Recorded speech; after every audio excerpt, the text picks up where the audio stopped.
Thank you. Thanks to Stop the War for inviting me. I visited Libya twice over the past 6 months of the crisis. The first time I was on a peace mission, and the second time I was a correspondent for Press TV, and I also did some reporting for Russia Today. I left just after the so-called fall of Tripoli, and I was there during that horrendous week of the fighting in Tripoli. Dan's I think really well contextualized how the war in Libya is a war on Africa, but I'd just like to add something. Dan mentioned how NATO have been targeting the over 100,000 soldiers in Libya, but there were also thousands of ordinary men and women. There were a lot of women who volunteered since the beginning of the crisis to defend their country, and they were armed by the government. And during that week in Tripoli when the fighting began, I witnessed how ordinary men and women took up the weapons that they had been trained to use during that 6 months to defend their country. So I'm going to, as a journalist, I'm going to talk a little bit about the role of the media, and this has been an incredible media war. Dan alluded strongly to the criminalization of the Libyan government and Gaddafi. So the media said that thousands of people were about to be killed in Benghazi, but they never showed us any evidence. They said that 6,000 people had been killed by the government. Human rights organizations have confirmed that approximately 250 have died from both sides. They said that the Libyan government was attacking its own people from the air, and Russian intelligence satellites have since shown us that this was impossible. They said that the government was hiring mercenaries from elsewhere in Africa. They never showed us the evidence. Instead, we saw the videos of black Libyans and other black Africans being lynched in public squares by NATO's ground troops, the rebels, with scores of people filming on their mobile phones and Western special forces looking on. They said that Gaddafi was hated by his people, but they never showed us the 1.7 million people in a country of 6 million in Green Square on July the 1st, or the masses in Tarhuna, in Sabha, in Beni Walid, in Sirte, and across the country who demonstrated to pledge their allegiance to their leader and to the Jamahiriya. They never showed us the masses, as I said, of ordinary men and women who had accepted the government's offer of weapons to defend their families, neighborhoods, and country from people who wished to condemn them to enslavement to imperialism. They said they were targeting Gaddafi's military forces. They ignored the 33 children, 32 women, and 20 men who I saw buried in the small and traditional port town of Majer in Zlitan in early August. They said on August 20th or the 21st that Tripoli fell without resistance. But they didn't tell us that in 12 hours alone, 1,300 people were massacred in that city and 900 were injured. They said that Tripoli fell without resistance and that Saif al-Islam had been arrested and captured and that Gaddafi's compound Bab al-Ziza was taken by the rebels. But despite that, Saif al-Islam himself showed up in the hotel where I was trapped and took a group of journalists outside to see with their very own eyes. They didn't show us the thousands of people filling Bab al-Ziza and the streets of Tripoli waving the green flag on the night of August the 22nd. They said that Tripoli fell without resistance. But they didn't show us that in the 24 hours after those journalists from all the West's major networks had seen that site, that Bab al-Ziza alone was pounded 63 times with NATO bombs.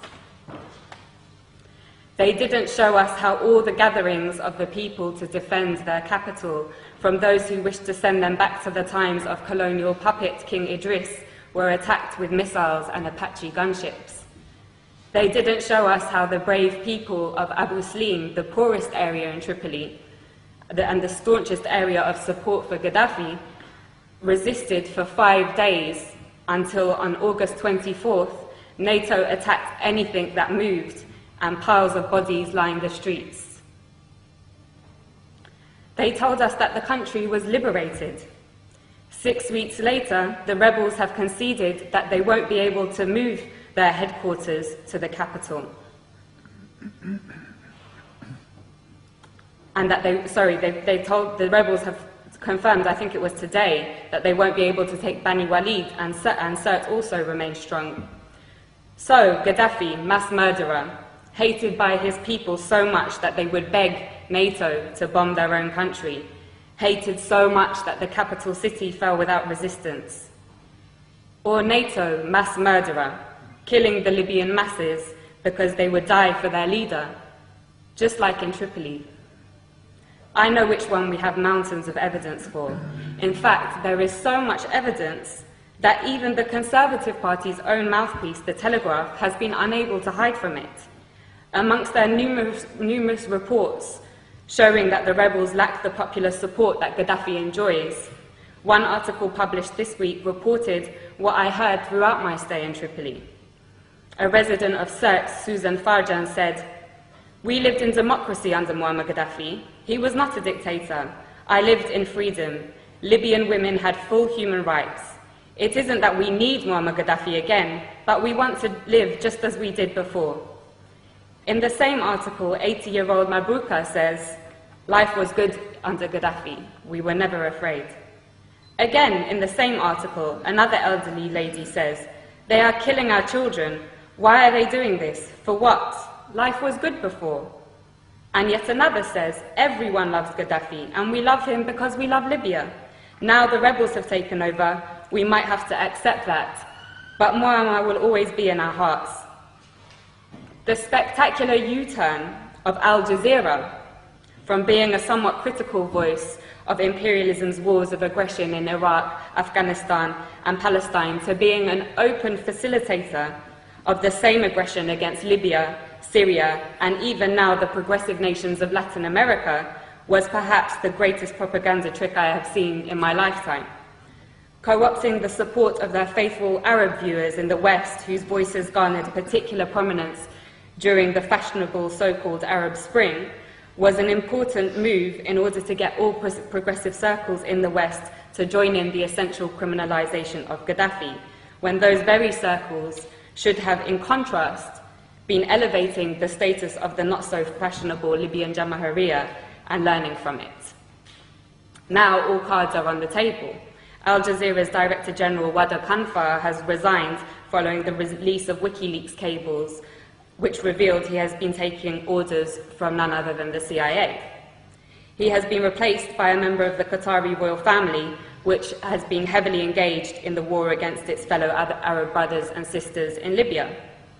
But despite the role of Al Jazeera being clear as day now, it continues to get away with the same tricks of tugging on the liberal heartstrings of westernized audiences with its stories about how people in sovereign states of the global south's greatest tragedy is their lack of Western democracy, never mind that it has failed in the West. But despite Al Jazeera's interest in championing this ideology is obviously straightforward. It hosts the United States' largest military base in the Middle East, CENTCOM, and they are, of course, close friends. Leaving the Rixos Hotel, where I had been trapped for 5 days, was the most surreal and probably the worst day of my life. It was a bad day. The safe, secure, welcoming city, full of life and warmth that I had driven through days previously had transformed.